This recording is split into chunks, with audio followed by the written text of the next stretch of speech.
Hello everyone, Grace here. So today I'm going to be sharing with you a little bit about American Express credit cards. But wait, I'm not going to be sharing with you, things that you could read online, like what the annual fee looks like, how many points you can get through a welcome bonus and all of that. I'm going to actually take it one step further and basically analyze 5 of the cards and give you exactly how many points you can get after 1 full year of holding the cards, including the welcome bonus. So then therefore you can make a good decision as to whether this card is for you and which one you should get or not get, etc.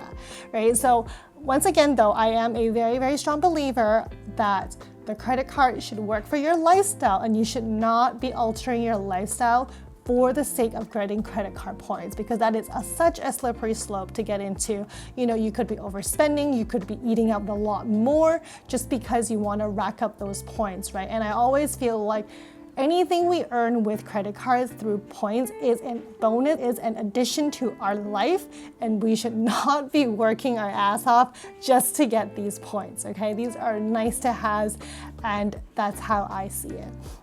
So with that said though, we are gonna get started, but we need some foundation rules first, right? So what exactly is our points? So if you already know what these points are, you can skip right on ahead. But for anyone who is not sure of what these membership rewards points are, here's a little breakdown for you. So essentially, for every dollar you spend, you can earn these membership rewards points. And essentially what they are is American Express's points currency. You can think of it as like in America, we have US dollars. In Canada, you have Canadian dollars. In Japan, you have Japanese yen. Similar thing, but for American Express credit cards, you earn something called membership rewards. Can then be redeemed for things like travel, products, gift cards, etc. Or you can be transferring these points to different partners. For example, places like Aeroplan, you can transfer them to Asia Miles, you can transfer them to Marriott programs, so that you could basically exchange your American Express points for something else that you might value instead. The thing I want to consider as well is the earn rates. So essentially what that is depending on which category you are spending your money in,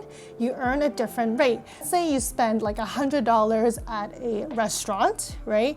And then you would get 5 times the points. So then instead of getting just 100 points back, you would get 500 points back, right? And then for other things, like if you spend money at IKEA, right? Because IKEA is usually not one of those places that are classified in their like spending categories. So because of that, IKEA would just be a 1-to-1. So you would spend $1 at IKEA and you would get 1 point back. So that is a rough example of what an earn rate is on each of these credit cards.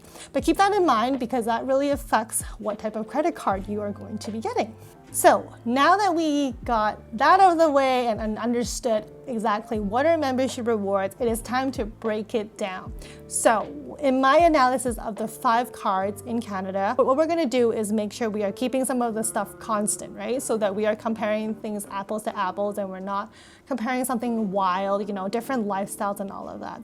So what I've done in my calculation is that I've basically taken an average of the earn rate. So for instance, if for one card, maybe, eating out is 5 times the points, and then like for travel is 2, for everything else is 1, then I would take a happy medium and I would just average them out. Same for other things, right? Because it's really, really difficult for me to predict everyone's lifestyle out there. So you got to take that into consideration for yourself when you are watching this video, which card is best for you. But for the purpose of this video, I basically averaged out all of the different earn rates and then assumed that, everyone is spending roughly $2,000 every single month. And basically we're going to take a look after 1 full year, which card earns you the most points and which card is best suited for your lifestyle. So of course I have my laptop here because I do not plan on basically memorizing every single freaking number that is up here. Okay, so we're gonna get started.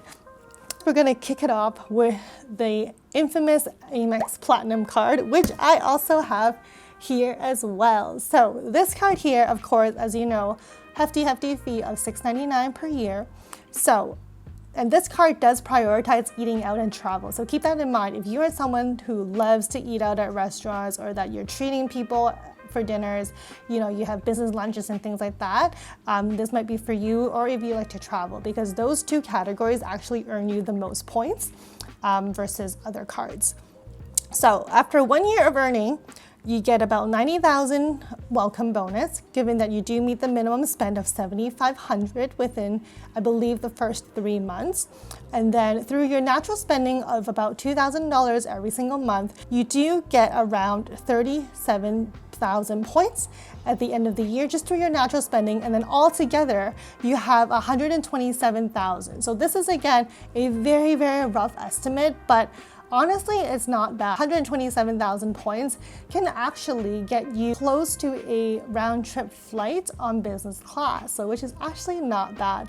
And of course, with that, your annual spending is around 26,000, right? So keep in mind that I am using the $2,000 per month benchmark. And again, so this is kind of how many points you can get after 1 year with the Amex Platinum. Next up, we've got the business card. So the sister or brother to the Amex Platinum Personal is the Amex Platinum Business. So again, the annual fee is $499, and I want to mention is that this card is good for someone who has large expenses that are not within the, I guess, like your everyday spend. So things like if you have a home rental that is willing to take credit card, if you have large insurance payments coming up, if you know you have furniture shopping, like if you're moving, if you have weddings, so things that are not like entertainment or personal spend, I would actually recommend this card here because you do get one flat rate across all the different categories that are above the rest, right? So for the other cards, for example, they usually give you a point per dollar, but here you get 1.25 per dollar, so you get about a bit of a 25% boost, which I feel like is good. So again, looking back at what your life is gonna look like, think about that, right? Like what you're gonna spend your money on, because that really will affect how many points you're gonna get at the end of the day. So this card here, you get about 100,000 welcome points. Excellent. Your natural spending, you get about 23,000. Again, because the earn rate is a little bit lower on average, but again, like I mentioned before, if you do have renos, moving, weddings, things like that, I think this card is actually pretty good for that. And then in total, you get 123,000 points. Again, very close with the personal card, right? And again, you're also very close to like, you know, redeeming a whole week in Tokyo or even things like a round trip business flight somewhere in Asia as well. The minimum spend for this is about $10,000 in the first 3 months, and then the annual spend is 28,000 roughly at the end of the year. So with that, you can compare the fact that, you know, the annual spend between personal and the business is actually not that big of a difference. So next up, we're going to chat about the Amex Gold. So the Amex Gold has been hyped up quite a bit, I would say, these days. So what is so great about this card is that it is prioritizing your kind of like everyday spend and your travel. So for instance, things like your groceries, gas, those kind of things. And then of course, traveling gets you extra points as well. So if that is kind of your lifestyle, then this is a card that you might want to consider. Again, right now they're offering 70,000 bonus points, and at the end of the year through natural spending, you get about 85,000. So 85,000 again could be 1 week stay in Osaka, which is not bad, in Japan, or you can convert that into like a round trip flight to Hawaii as well, which is actually not bad as well, depending on where you live, of course, right? And of course, but here's the catch. The minimum spend for this card is actually quite high. The reason is that if you take a look closely at how the welcome bonus is structured, they have a requirement, I believe, for a quarterly spend, right? So you are actually spending quite a bit in order to meet this requirement. So do take a look into that, because honestly, I don't know if this is worth it, right? If you have to spend just to get it, then I don't know if it's actually worth it, right, at that point. So again, keep that in mind. So the annual total spend is $22,000 as well. So I would say they're all quite around the same at this point. And then the next up, we have a very, very famous card that everybody knows about is the Amex Colbolt card. It does have a monthly fee and it comes to about $150 at the end of the year after holding it for 1 full year. So this card does prioritize things like eating out, Uber Eats, streaming, travel. So if that is kind of like your lifestyle in the next year, then this might be a card that you want to consider. The welcome bonus is a little bit lower at 30,000, and at the end of the year you do get about 79, 80,000 of MR points, which is actually not that bad given the annual fee of $155. Right, so there is a welcome bonus minimum spend though, which is $6,000 that you need to meet. I believe this is an annual thing, so you do need to spend that amount across the year, and then your annual spend, roughly, if you're spending about $2,000 every single month, you are looking at about $24,000 annual spend. So the last card I have, of course, is the Amex Green. So the Amex Green is I would say a beginner-friendly card, I would say. There is no annual fee, which is great.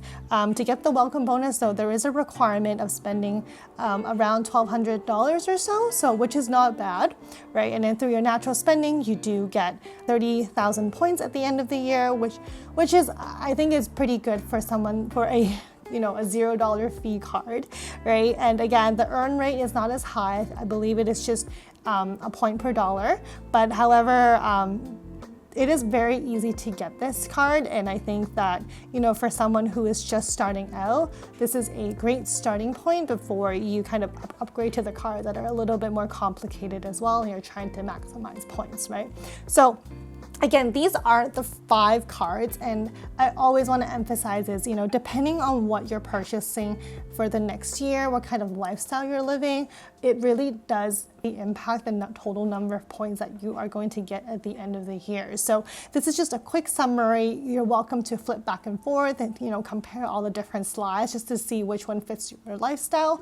And again, thank you so much for watching today's video. If you like this video, please do give me a like and subscribe.